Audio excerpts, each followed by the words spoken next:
Shalom saudara-saudara, bapak-bapak, ibu-ibu. Saya harap semua sehat, tetap bisa bersyukur pada Tuhan. Hari ini kita akan berbicara tentang kendali diri dalam rangka bagaimana kita menjadi orang yang lebih resilient. Seorang yang menghadapi tekanan hidup, kesulitan, bahkan keterpurukan, tetap bisa maju berjuang bersama Tuhan. Saudaraku, saya akan mengajak Anda nanti melihat apa yang terjadi antara David dengan Goliat. Kita akan melihat macam hal. Tapi saya mulai cerita dulu tentang apa yang saya pernah alami. Ketika saya menyelesaikan bagian pertama dari studi master saya, waktu itu saya punya dua anak. Ya. Yang satu baru saja berusia kira-kira 6-7 bulan. Yang satu kira-kira 5 tahunan begitu ya. Nah, setiap pagi sekitar jam 6 pagi istri saya menyetir sekitar 40 km untuk masuk ke laboratorium melanjutkan studi psikologinya. Kuliah saya agak sore atau malam. Jadi pagi-pagi itu harus saya menyiapkan anak-anak untuk berangkat sekolah.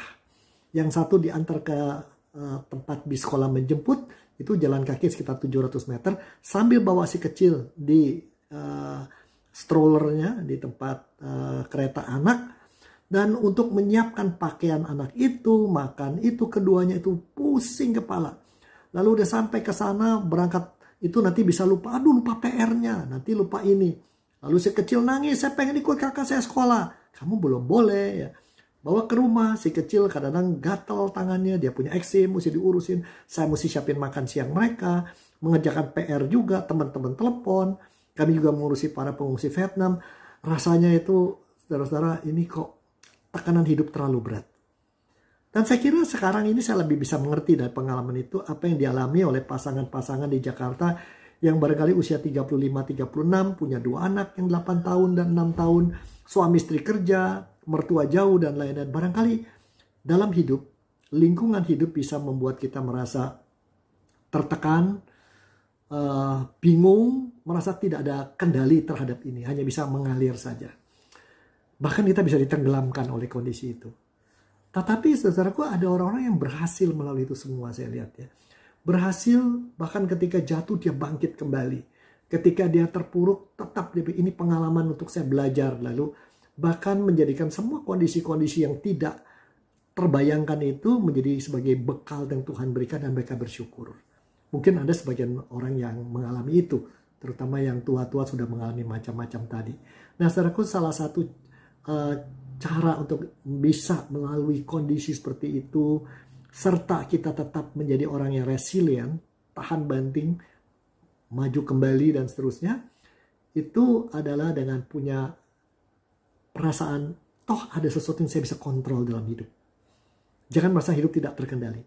Ada bagian Tuhan di dalam hidup yang kita tidak bisa kendalikan, ada bagian hidup yang memang harus kita kelola, kita kendalikan. Itu yang disebut pengendalian diri itu di situ. Yang kita kendalikan pandangan kita, persepsi kita, perasaan kita, hati kita. Nah ini memang tidak mudah.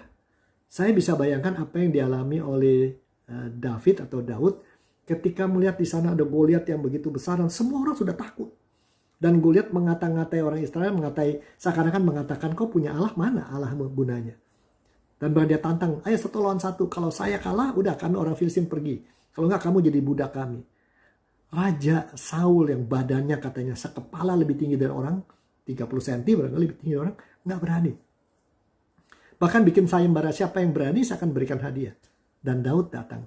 Saya tidak mau biarkan orang itu mengata-ngatai Tuhan, merendahkan Tuhan Israel.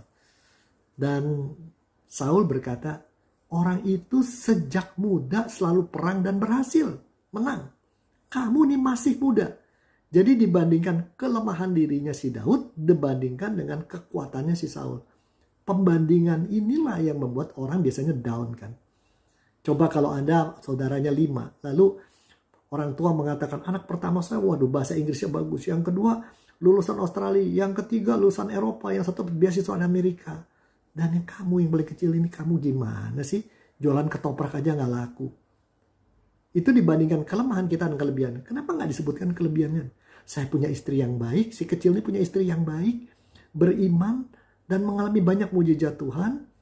Dan dia memang jualan toprak nggak terlalu laku, tapi bitcoinnya dia punya 20 biji di rumah. Dan dia tidak tahu mesti diapakan barangkali.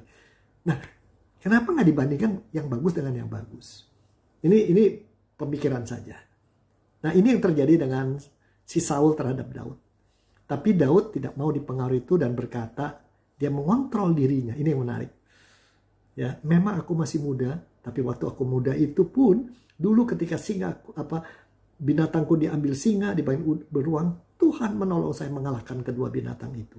Tuhan ada di masa lalu, Tuhan menolong saya ini, dan Tuhan menolong masa depan. Tuhan akan menolong saya mengendalikan diri saya menghadapi, berespon terhadap tekanan hidup.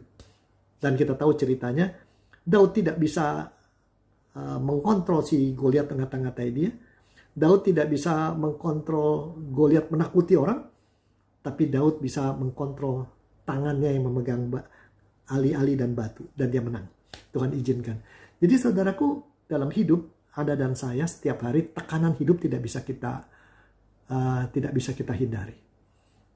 Apa yang terjadi setelah pandemi itu, pasca pandemi, berapa lama, apa yang terjadi dengan vaksin, apa yang dihasilkan oleh tubuh kita terhadap vaksin, kita tidak bisa menentukan. Tapi kita bisa menentukan respon kita terhadap hal itu. Sekurangnya demikian. Seperti Daud. Karena itu yang bisa kita lakukan adalah melihat semua itu, saya coba mengendalikan dia. Di dalam kondisi sekacau apapun, ada bagian yang tetap saya bisa mainkan. Ada bagian yang saya bisa lakukan, ya, agar anugerah Tuhan hadir dalam hidup saya dan tengah orang lain. Hal kecil saja, saya mau mengendalikan diri saya. Apapun terjadi, ada bagian kecil yang saya bisa lakukan. Karena itu, di sini kita harus menyadari bahwa kita ini bagaikan pegulat, kadang-kadang terlempar ke pinggir ring, kena tali, tapi kita bisa bounce back, kita balik lagi. Diangkat, dijatuhkan, tapi kita masih bisa gelundung. Kita ditekan, kita masih bisa lompat Tuhan. Itu yang namanya resilient. Itu hanya bisa dilakukan dengan katakan, saya tahu dalam hidup ini ada bagian Tuhan. Saya petani, bagian saya adalah saya bisa mengendalikan diri saya untuk menanam bibit, nyiram air, tapi Tuhan menumbuhkan. Tapi itu bagian saya. Kalau saya tidak tanam bibit, tidak siram air, berkat Tuhan tidak turun. Nah, saudara-saudara, di tengah kondisi seperti ini adalah kontrol itu, perasaan bisa mengendalikan itu, kendali yang kecil sekalipun, tapi untuk menghasilkan berkat Tuhan besar, itu ada pada Anda dan saya. Maka itu janganlah kita, pertama kendalikan persepsi kita, jangan merasa diri hidup ini begitu luar biasa, saya nyerah saja. Kedua, jangan merasa saya ini tidak punya arti. Ya, karena Anda anak Tuhan, jangan lupa. Yang dapat terima anugerah Tuhan. Tiga, jangan merasa ditinggal Tuhan.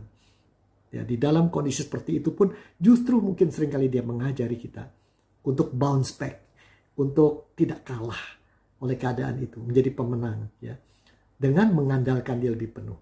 Karena itu hari ini, setelah mendengar ini, seperti Daud, saya ajak Anda untuk punya rencana kecil. Apa yang bisa kita lakukan, kita ubah hal kecil saja yang kita mau lakukan beberapa jam ke depan. Misalnya, kalau saya di rumah, saya mau cuci piring sedemikian rupa, sehingga tapi karena tempat kami kecil, jangan sampai nyiprat keluar. Hanya kecil aja. Maka saya cuci piring lebih lemah, lembut sedikit. Dan itu ternyata bisa. Hal kecil. Itu memberikan kita perasaan, oh, aku bisa mengendalikan keadaan walaupun kecil. Atau kita bisa mengubah diri kita. Tolong Anda pikirkan, apa salah satu kebiasaan atau perilaku Anda yang mesti diubah. Dan kalau itu diubah, Anda akan mengatasi keadaan, beban hidup yang ada, dan merasakan perasaan, aku tidak dikalahkan, hidup karena aku bersama Tuhan. Aku punya cukup anugerah dan karunia Tuhan yang bisa kupakai mengalahkan kehidupan itu. Misalnya, kalau sekarang ini gara-gara pandemi Anda nonton drakor sampai jam 3 malam, besok bangun telat marah-marah tiap hari, bisakah itu kita ubah? Nonton drakor sampai jam 12 saja, misalnya begitu. Saudara, Tuhan memberikan banyak anugerah pada Anda dan saya. Salah satu anugerah adalah kemampuan kita mengubah hal-hal kecil, mengendalikan hal-hal kecil. Mulai dengan mengendalikan persepsi diri kita, dan mengisi hidup kita dengan sukacita, dengan syukur karena kebaikan Tuhan. Tuhan berkati Anda semuanya.